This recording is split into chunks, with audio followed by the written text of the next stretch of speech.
Hello बच्चों, इस भाग में हम पद परिचय के विषय में ही जानेंगे। पिछले दो भागों में हम पद परिचय के विषय में पढ़ चुके हैं कि पद परिचय किसे कहते हैं तथा विकारी पदों का पद परिचय हम परीक्षा में लिखते समय किन किन बातों का ध्यान रखेंगे और किस प्रकार से हमें लिखना चाहिए। इस भाग से हम अविकारी पद किसे कहते हैं तथा अविकारी पद कितने प्रकार के होते हैं तथा इनका पद परिचय लिखते समय हम किन किन बातों का ध्यान रखेंगे, इन सभी चीज़ों को हम सीखेंगे। अविकारी पदों का पद परिचय जानने से पहले एक बार फिर से समझ लेते हैं कि अविकारी पद कहते किसे हैं।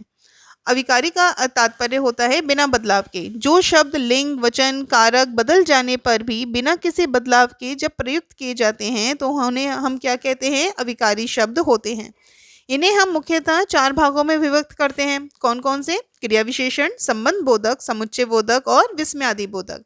एक अन्य प्रकार और होता है, वो है निपात, जिसका हम आगे आप लोगों को पूर्ण रूप से समझाएंगे। चलिए सबसे पहले समझते हैं कि निपात में क्रिया विशेषण का पद परिचय करते समय हमें किन बातों का ध्यान रखना चाहिए। इसके अंतर्गत क्रिया विशेषण का प्रकार और जिस क्रिया की यह विशेषता प्रकट करे उस पद का उल्लेख करना चाहिए। इसके लिए आप लोगों को क्रिया विशेषण के सभी प्रकारों के विषय में पूर्ण जानकारी होनी चाहिए कि कौन सा पद क्रिया विशेषण का कौन सा प्रकार है। इसके लिए आगे के पृष्ठ पर आपको क्रिया विशेषण के सभी प्रकारों के विषय में जानकारी है, जिसे आप लोग अच्छे से पढ़िएगा ताकि आप लोग आसानी से क्रिया विशेषण परीक्षा में लिख सकें। यहाँ पर एक उदाहरण दिया हुआ है, जैसे उसके पिताजी धीरे धीरे चल रहे थे। यहाँ पर धीरे धीरे क्रिया विशेषण है।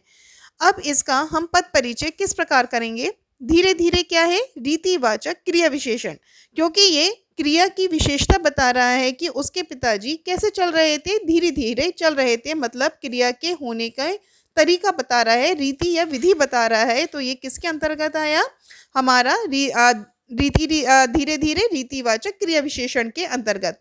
जैसा कि मैंने आपको पहले ही बोला कि इस प्रकार में जिस क्रिया की विशेषता प्रकट करे उस पद का भी हमें उल्लेख करना चाहिए। तो ये किसकी विशेषता प्रकट कर रहा है? चल रहे थे क्रिया की विशेषता बताने का कार्य कर रहा है। इस प्रकार से यदि आपकी परीक्षा में क्रिया विशेषण का पद परिचय करने को आता है तो आपको क्रिया विशेषण का प्रकार तथा उस पद की विशेषता प्रकट करते हुए उसका उल्लेख करना होता है। जैसा कि पहले बताया जा चुका है कि जब हम क्रिया विशेषण का पद परिचय लिखते हैं तो उसमें हम क्रिया विशेषण के प्रकार को भी लिखते हैं। अतः इस पृष्ठ पर क्रिया विशेषण से संबंधित पूर्ण विवरण आप लोगों को दिया गया है, ताकि आप लोग इसे एक बार पढ़ लें, ताकि सब चीज़ें एक बार फिर से आपको स्मरण में आ जाएं। चलिए एक बार फिर से पढ़ लेते हैं कि क्रिया विशेषण किसे कहते हैं। क्रिया की विशेषता प्रकट करने वाले शब्द क्रिया विशेषण कहलाते हैं, जैसे धीरे धीरे, यहाँ, ऊपर, एकाएक, अभी, वहाँ, परसों, आज, सुबह आदि। और क्रिया विशेषण के कितने प्रकार होते हैं? क्रिया विशेषण के चार प्रकार होते हैं। पहला है कालवाचक क्रिया विशेषण, दूसरा है रीतिवाचक क्रिया विशेषण, तीसरा है स्थानवाचक क्रिया विशेषण और चौथा है परिमाणवाचक क्रिया विशेषण। कालवाचक क्रिया विशेषण किसे कहते हैं? क्रिया के होने के काल का समय जिससे पता चले उसे हम बोलते हैं कालवाचक क्रिया विशेषण। इसके अंतर्गत कौन कौन से शब्द आते हैं? अब, जब, तब, कब, आज, कल, परसों, पीछे, बाद में, पूर्व, सदा, हमेशा, नित्य, दोपहर, साय, तुरंत, निरंतर, लगातार, घड़ी भर आदि। और रीतिवाचक क्रिया विशेषण किसे कहते हैं? क्रिया के होने की रीति या करने की विधि का पता चले उसे हम बोलते हैं रीतिवाचक क्रिया विशेषण, जैसे धीरे धीरे, तीव्र, तेज, अनायास, सहज, शीघ्रतापूर्वक, चुपके चुपके, झटपट, अचानक, अकस्मात इत्यादि। ऐसे शब्द किसके अंतर्गत आते हैं? रीतिवाचक क्रिया विशेषण के अंतर्गत। तीसरा है स्थानवाचक क्रिया विशेषण।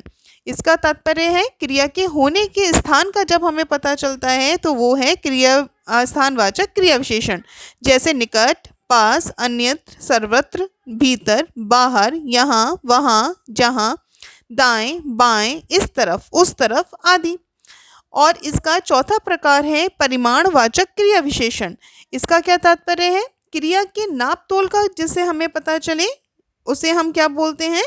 क्रियावाचक परिमाणवाचक क्रिया विशेषण, जैसे इतना, उतना, जितना, कितना, बहुत कम, अधिक, ज्यादा, थोड़ा, पर्याप्त, अल्प, केवल इत्यादि।